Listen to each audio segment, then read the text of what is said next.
Question number 1 है, संविधान के किस अनुच्छेद के तहत राष्ट्रपति को उच्चतम न्यायालय से परामर्श का अधिकार दिया गया है? ऑप्शन नंबर 1 है आर्टिकल 121 के तहत, ऑप्शन नंबर बी है अनुच्छेद 143 के तहत, ऑप्शन सी अनुच्छेद 108 के तहत, ऑप्शन डी है अनुच्छेद 123 के तहत। राइट आंसर हो जाएगा ऑप्शन बी अनुच्छेद 143 के तहत। क्वेश्चन नंबर 2 है, समान नागरिक संहिता किस अनुच्छेद के तहत आता है? ऑप्शन ए है अनुच्छेद 46, ऑप्शन बी है अनुच्छेद 50, ऑप्शन सी है अनुच्छेद 44, ऑप्शन डी है अनुच्छेद 21। तो राइट आंसर हो जाएगा अनुच्छेद 44। क्वेश्चन नंबर 3 है, संविधान सभा में प्रथम बार उद्देश्य प्रस्ताव कब प्रस्तुत किया गया? ऑप्शन ए है 13 दिसंबर 1946, ऑप्शन बी है 11 दिसंबर 1946, ऑप्शन सी 14 जनवरी 1950, ऑप्शन डी है 26 जनवरी 1950। राइट आंसर हो जाएगा 13 दिसंबर 1946। क्वेश्चन नंबर 4 है, प्रारूप समिति का गठन कब किया गया? ऑप्शन ए है 29 अगस्त 1947, ऑप्शन बी 13 दिसंबर 1946, सी 9 दिसंबर 1946, डी 4 नवंबर 1949। राइट आंसर हो जाएगा 13 दिसंबर 1946। क्वेश्चन नंबर 5 है, निम्न में से किस भारत शासन अधिनियम में भारत परिषद के पद को समाप्त कर दिया गया? ऑप्शन 1 है 1961, ऑप्शन बी है भारत शासन अधिनियम 1833, ऑप्शन सी है भारत शासन अधिनियम 1835 और ऑप्शन डी है भारत शासन अधिनियम 1813। राइट आंसर हो जाएगा ऑप्शन सी 1935। क्वेश्चन नंबर 6 है, निम्न में से कौन सा अधिनियम अरुंडेल कमेटी की रिपोर्ट पर आधारित था? ऑप्शन नंबर 1 है 1853, बी 1861, सी 1919, डी 1909।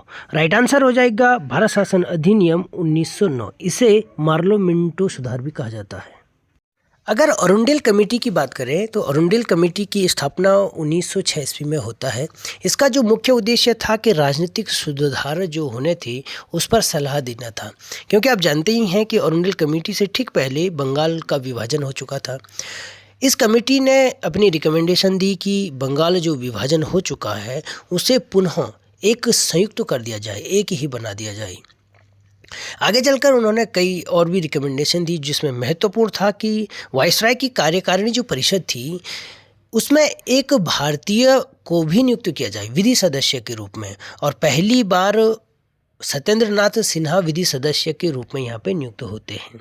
इसके साथ साथ जो 1919 का मार्लो मिंटो सुधार है उसमें भी इन्होंने जो रिकमेंडेशन दी थी उसके तहत उन्होंने कहा था कि केंद्रीय बजट व प्रांतीय जो बजट है वहाँ पे बहस करने का अधिकार दिया जाए, साथ ही साथ पूरक प्रश्न पूछने का अधिकार दिया जाए, मत देने का अधिकार दिया जाए। पूरक प्रश्न का मतलब होता है कि किसी प्रश्न का के बारे में अगर आप असहमति दर्ज करते हैं तो आप एक या उसमें कुछ सुधार चाहते हैं तो आप एक क्रॉस क्वेश्चन कर सकते हैं, पूरक प्रश्न पूछ सकते हैं। क्वेश्चन नंबर 7 है, किस अधिनियम में केंद्र में द्वैध शासन प्रणाली की शुरुआत होती है? ऑप्शन ए है भारत शासन अधिनियम 1919, बी है भारत शासन अधिनियम 1909, सी है भारत शासन अधिनियम 1935, डी है भारत शासन अधिनियम 1913। राइट आंसर हो जाएगा भारत शासन अधिनियम 1935। आज का पेपर प्रैक्टिस सेट इतना ही। काफ़ी लंबे समय बाद इस चैनल पे आ रहा हूँ, इसके कुछ कारण थे। एक बार फिर मैं आपको इस चैनल पर लगातार पेपर प्रैक्टिस सेट करवाता रहूँगा सारे सब्जेक्ट की, ये मैं आपको आश्वासन देता हूँ। आप चैनल को लाइक, शेयर एंड सब्सक्राइब करना न भूलें। नोटिफिकेशन की घंटी ज़रूर दबाएं ताकि कभी भी मैं अगर वीडियो अपलोड करता हूँ तो तुरंत आप तक पेपर प्रैक्टिस सेट पहुँच जाएगा। नमस्कार।